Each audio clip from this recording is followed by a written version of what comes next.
এই কথাটা বলা শেষ আর ধামাধাম করে বাইরে দিয়ে ফেলাই দিল। সীমান্তে অনাকাঙ্ক্ষিত উত্তেজনা আর ভারতীয় সীমান্তরক্ষী বাহিনীর ক্ষমতার দাপট দেখানোর চিত্র নতুন কিছু নয়। তবে এবার লালমনিরহাটের হাতীবান্ধা সীমান্তে ঘটে গেছে এক অভাবনীয় ঘটনা। বিএসএফ এর অন্যায় আচরণের সামনে দমে না গিয়ে উল্টো সাহসের পরিচয় দিয়েছেন স্থানীয় বাংলাদেশি কৃষকরা।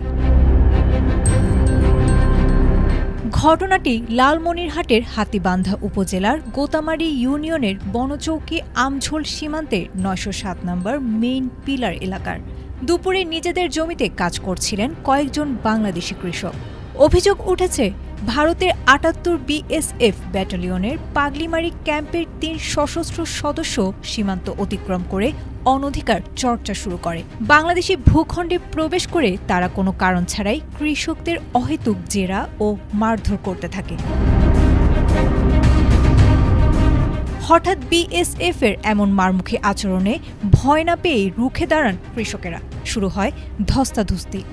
কৃষকদের আত্মরক্ষা ও প্রতিবাদের মুখে এক পর্যায়ে আশপাশের আরও গ্রামবাসী দ্রুত এগিয়ে আসেন।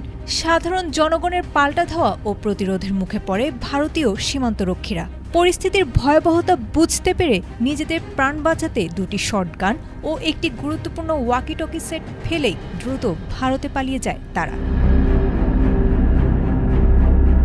পরে স্থানীয়রা ফেলে যাওয়া অস্ত্র ও ওয়াকিটকি উদ্ধার করে বিজিবির বনচৌকি ক্যাম্প কমান্ডারের নিকট জমা দেন। খবর পেয়ে ১৫ বিজিবি ব্যাটালিয়নের অধিনায়ক লেফটেন্যান্ট কর্নেল মেহেদি ইমাম ঘটনাস্থল পরিদর্শন করেন।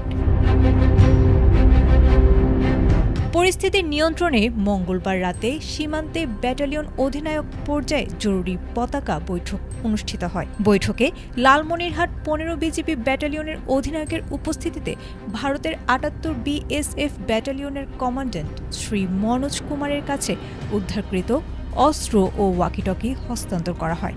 একই সঙ্গে সীমান্তে সাধারণ বাংলাদেশি নাগরিকদের কাছে বাধা না দেয়া এবং অনুপ্রবেশ ও মাদক চোরাচালান বন্ধে কঠোর বার্তা দেয় বিজিবি। আয়েশা আক্তার, এটিএন বাংলা।